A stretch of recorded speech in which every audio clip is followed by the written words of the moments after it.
低薪22K 的问题，近期在社会是再度成为了热门话题。不过，探究根本其实呢是企业销售力不足、业绩不振，甚至是拓展国际市场失利，才会造成低薪的恶性循环。要突破22K 的魔咒，让企业获利能够提升，专家就指出了非常重要的是要提高销售力。如何能够留住顶级的销售员呢？来看今天的关键对话。关键时刻掌握关键对话。大家好，我是楚文。台湾的企业不断在思考如何才能够让获利持续的提升，而其实这中间有一个很重要的关键，就是销售力。我们今天就非常荣幸邀请到了全球最大的销售咨询顾问公司 MHI Global 首席执行长 Sam Reese 来接受我们的专访，一起来讨论到底如何才能够提升销售力。我们来欢迎 Sam。Hello, nice to meet you, Sam. Nice to meet you, Ashley, and hello, everyone. We know that the competition in the global market have become really fierce now, and Taiwan's industry face a lot of difficulties. So, according to your observation, what's the challenge that our Taiwan's industry facing, and how can we break through? There's a lot of challenges, and I think as Taiwan tries to reduce their dependence on low-cost manufacturing, they've also got to be able to bring a different perspective to customers. Because to really bring value to clients, they expect different levels of discussions, really value creation discussions. The old days of just taking orders, telling customers that here's what you need and we'll take an order, those are done. Now customers expect you to work with them and co-create value. That means that you have to have much more sophisticated discussions and much more detailed knowledge of the customer to actually drive value. It's a big challenge for a lot of economies, but definitely a big challenge for Taiwan to move to a new way of managing customers. And we know that if we want to catch the needs of our customers, the sales is take a lot of responsibility. So according to your observation, what's the change in selling? So many changes in selling. I think one of the biggest one that just really is in front of everybody is that customers have so much more access to information.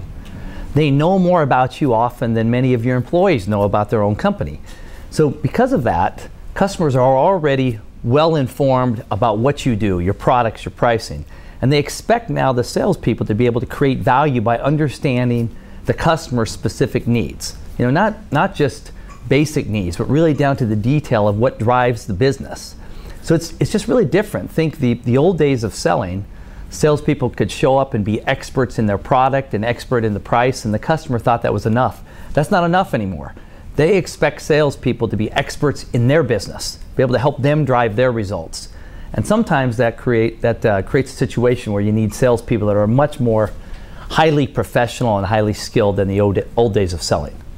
But if an industry, they have a lot of customers in different fields, how can they find such sales that can manage all of it? Great question. And sometimes, because you're right, it's a challenge to find great people, but I think it starts differently. I think it starts with, first, a real clear focus on the customer. What is the company trying to do with their customers? It starts with that, and then the company building a strategy around how they want to access their clients, the ways they really want to deal with their customers.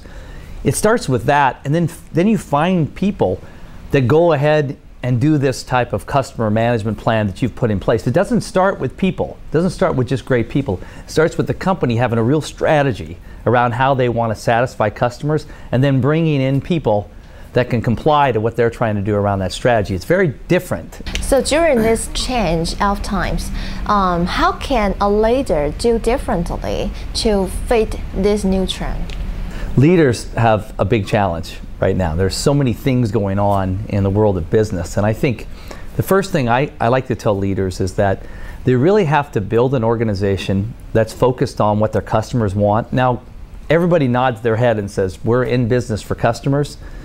But they don't necessarily really mean that. And what I mean is that to really understand why you're winning business and why you're losing business, leaders need to really get their arms around that.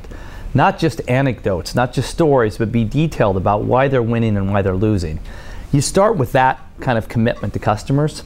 And I think when leaders can do that, then they realize everything they do in their organization, whether it's changing compensation plans, whether it's changing organizational structure, hiring different people, they always have to be focused on how that impacts their customers. The old days of just being able to make changes and hope your customers are okay with it, those are no longer available anymore. People have to be really specific and have to be really focused on making sure their customers understand the value they're bringing to them. But we know that the change in technology industry is really fast. So how can we do if the customer suddenly cut the orders? How can industries to react? Yeah, and that happens, right? I mean, it's kind of this circle. If the customer's not successful, then you will not be successful. And that's what I think is so interesting about today, is that in today's selling world, is that you have to help your clients be successful. So if the customer is not getting orders, then you deserve to be penalized. That means you haven't helped them. But no matter what you're selling to a client, no matter what you're selling, if their business isn't successful, you will not be successful. And so what you find is companies realizing that they have to bring more value to these clients. Even if they're selling some small widget that doesn't seem strategic, they have to bring ideas to the client to help them move their product. Otherwise, they themselves are going to be hurt. And I think that's a really good example of why you need salespeople and people who really understand customers. They're really elevated in their skills. It's no longer just pushing product and hoping it works for you. I have to be able to be clear about helping you get real results. It's a big change. And we know that Taiwan's industry also face a problem, that is their competitors from Japan and from China, from Korea, they poach our talents. So how can Taiwan's industry to avoid the outflow of talents? It's a big challenge, in not just Taiwan, Japan. It's everywhere throughout the world with people trying to poach talent. And for me, I'm just a big believer that it comes back to the company's strategy around getting close to customers. And not that talent isn't important, it's extremely important. But what has to happen is you have to feel comfortable that your strategy is going to always attract other people to help you execute on that. If somebody leaves, we can't have that be a situation where there's a big hole in the business. It used to be that way. A great person would leave and now suddenly the company would be reeling. If there's a strategic way you think about getting close to customers, nobody is irreplaceable. Now, I say that, but at the same time, we have to make these environments great for top talent. And I'll talk specifically to salespeople. Salespeople, what they're looking for, the top people, is they're looking for opportunities to provide a lot of value. They're looking to be problem solvers. They want to be noticed. They don't want to be some insignificant order taker like the old days of selling. And if you can create that kind of environment while rewarding them, it's not really, even though salespeople are known to want compensation being really important, it's never first. They want to be respected. They want to make sure that they're able to provide value. And of course they want to be paid. But if you create that environment, people will stay. And we know that you travel around the world and interview a lot of companies in the world. So according to your experience, what kind of crisis in the company, or what kind of efforts a company do that make you a most impression? And I think one of the things that I see that is so impressive is the top companies really make it a concerted effort to go after what I'll call must-win accounts. Companies that have an ideal fit for what they do, companies that will absolutely benefit. And they don't just hope those accounts do business with them.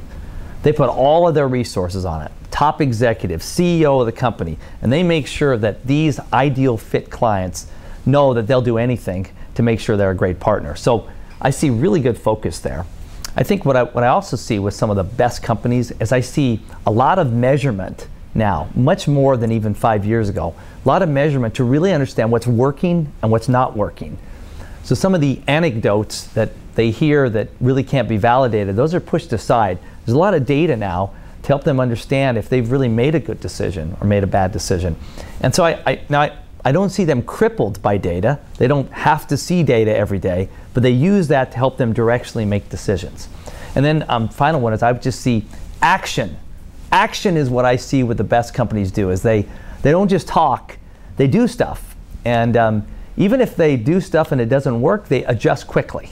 But they're always trying to take action and move forward. Thank you, Sam. 其实企业到底要如何才能够提升销售力？刚刚 Sam 有跟我们分享了，很重要的关键就是要精确的掌握住客户的需求。只不过产业瞬息万变的时代，客户的需求也常常快速的变化，也因此企业的反应速度和执行力也影响了最后会为成功的关键。